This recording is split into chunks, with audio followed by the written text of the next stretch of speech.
Hello YouTube.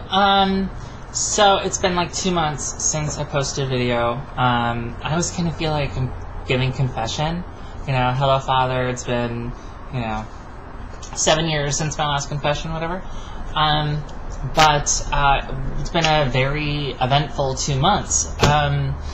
I bought a house with my girlfriend, and we have moved in. You can see all of the boxes yet behind me that have to be unpacked, but we're slowly, surely getting the rest of the house in order. So hopefully new videos won't still have all of that back there, and it'll look a little nicer. So I just wanted to post a video to ramble for a little while. Just to sort of get back in the swing of things, because I would really like to get back to making videos on a more regular basis again. So my last video I talked about the idea of labels and how whether or not I feel comfortable identifying as a lesbian, even though I'm being read as a lesbian, and what I really didn't think about or didn't consider.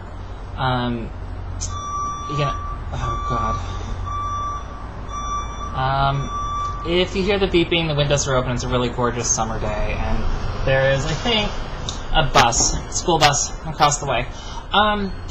Anyway, so, my concern came from a place of privilege. I have male privilege sometimes because I present male a lot of the time to the world, and what I neglected to keep in mind is that, I am a victim of transphobia as well. Like, I'm not so entirely privileged. I get read as a cisgender male, but that doesn't mean that I am one. And it doesn't mean that, I don't have my own difficult experiences interacting with the world. So I'm not a cis-het male.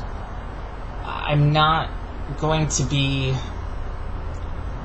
have the same experience as people who are cisgender and heterosexual and male and accustomed to their privilege. I get to have my eyes opened all the time to the ways in which trans people are marginalized, and women are marginalized, and lesbians are marginalized. So while I think there might be some women who would object to my using the term lesbian, I think it's important. It's an important label, and it's one that accurately depicts the way that I've experienced the world for the last couple of years. Not necessarily, my whole life, of course, but in recent experience anyway. So more follow-up. I spoke to my daughter, the one that I had such a difficult time with before, a couple videos back, I think, Dark Side of Bigender Parenting.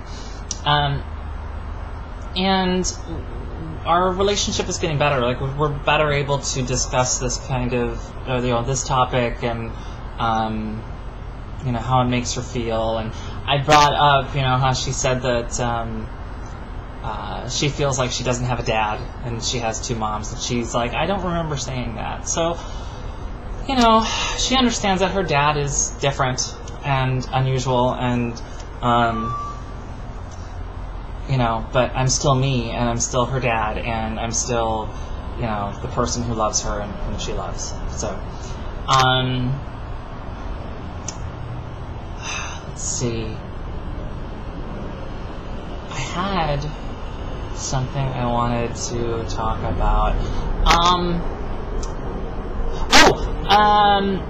Not entirely where I was going, but I'm still working on bigender.net and trying to improve the site and add new features and things like that that might bring people who aren't aware of its existence into the site, and allow them to find the community and support that they're looking for. So just yesterday, I realized that TinyChat has re-enabled their embed code. They initially had an API that they discontinued, and but now they allow you to embed a channel directly into your website. So I created the Tiny Chat channel by gender, and I've embedded it within bygender.net. The actual address is bygender.net/forum/vchat.php. And I know that that's not exactly the most friendly URL, but you can also just go to tinychat.com/bygender, and you will be in the same channel with the people who are accessing it from bygender.net. You can, you can be on video. You can just do text chat if you want to. You can just do, microphone, no camera, whatever makes you comfortable, whatever makes you happy. You do not have to be a member of the Bygender forums. You do not have to have a Bygender journal account. All you have to do is go to tinychat.com/bygender or bygender.net/forum/vchat.php. Yeah, so, I'm working on that stuff. A little while ago, I embedded a little shoutbox text chat thing into the forum, so if you're a forum member, you can participate in that, and that's been seeing some action. Let's see, there had been a terrible crash earlier in July, I think, on bygender.net, and I'm still, frankly, recovering from it. There's some stuff after rebuilding the server that I've not been able to quite bring back, but that's all technical, geeky stuff. Let's see. Oh, I just thought this was really cute. So yesterday, I was out with a friend who, he just needed a friend. So we got together and we were talking and hanging out, and he was hungry, so we went to Potbelly, and I was wearing this little sundress just because I think, it was really cute, and it makes you feel really good. And we went out, and as we're walking in, there's this older lady who's got this little dog, cute little puppy, sitting outside, and I sort of pet him on the way in, and then as we were coming out, I bent down to really play with him, pet him a little bit. And this lady turns to me and she says, "You look really, you look so cute in your sundress, And she goes, "I'm really glad to see girls, dressing like girls." And it was really affirming. I mean, there's a really non-feminist tone to that, but part of feminism is having choice, and I can choose to dress pretty if I want to. And it was really affirming, just getting read as a girl, and I don't know, I struggle with that too, like the idea of passing and being read as a cisgender girl. I feel bad about it, especially since one of the reasons that my friend and I had gotten together was that he was having a bit of dysphoria, and he gets read as a guy all the time. He's a guy, but he gets read correctly all the time, and it just reinforces the idea that it doesn't matter how we are read on the outside. Inside, we still have all of this shame and fear and insecurity about our gender and our identity and our presentation, and how just the small notes of affirmation can sometimes make all the difference, and sometimes it makes no difference at all.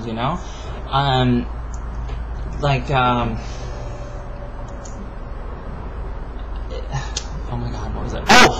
So my girlfriend and I were we were doing something on the computer, and my YouTube channel was on a different tab, and we flipped over, and there's this, this column of stills from my videos, and so it's basically just like pictures of me, and I was telling her that there's this really weird effect that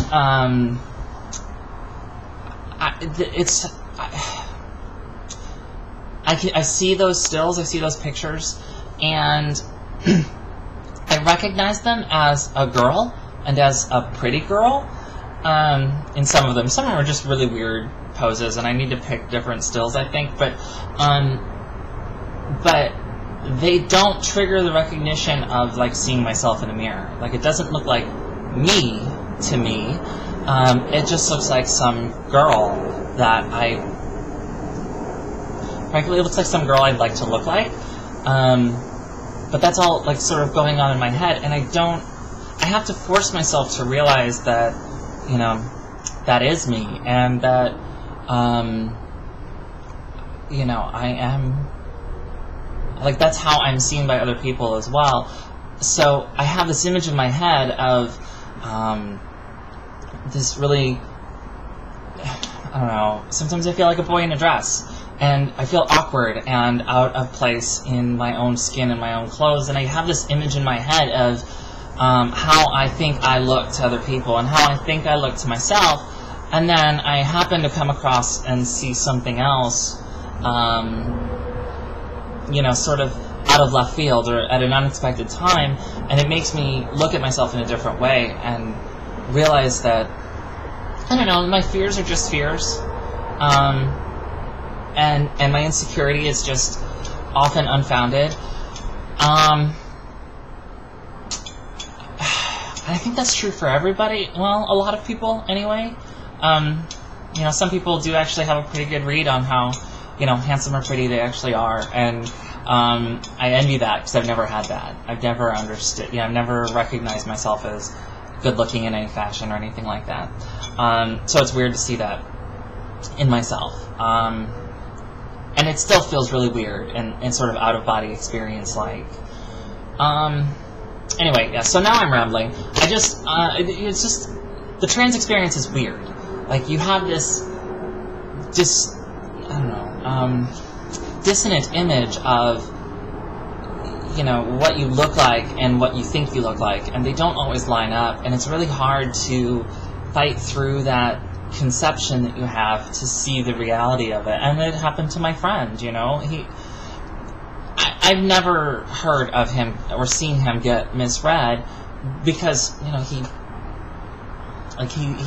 looks affirming, like he looks like a guy, you know, but in his head, you know, he still has to get past that wall sometimes, and I think we all have to get past that wall sometimes, of seeing, you know, something that isn't there, and seeing his own image, and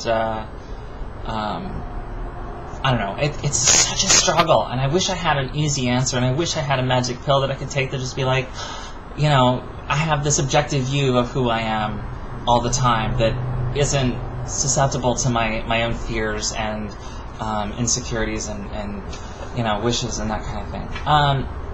So yeah. Oh, the other thing is that I have another appointment. I have an appointment today at the Howard Brown Health Center in Chicago for, you know, it's just a standard blood draw checkup on hormone levels and that kind of thing. But it made me realize that I am only about 20 days, you know, 3 weeks or so from 3 years on hormone replacement therapy, and it's amazing to me that it's been, I don't know, it seems like it hasn't been that long, and I know I made the right decision. I worried for a long time that maybe I was doing something that was you know, irreversible and ill-advised, and, you know, it's going to be detrimental, but I am so happy being on hormones that make me feel like the person that I'm supposed to be. So anyway, so it's you know, that my estroversary is coming up pretty soon. And that's all I have. I promise my next video will have some semblance of a topic and consistent tone, but this one doesn't. So it's time to end it and say, hi YouTube, bye YouTube. Come join us at bygender.net. It's easiest to join the forum, bygender.net/forum. Take care.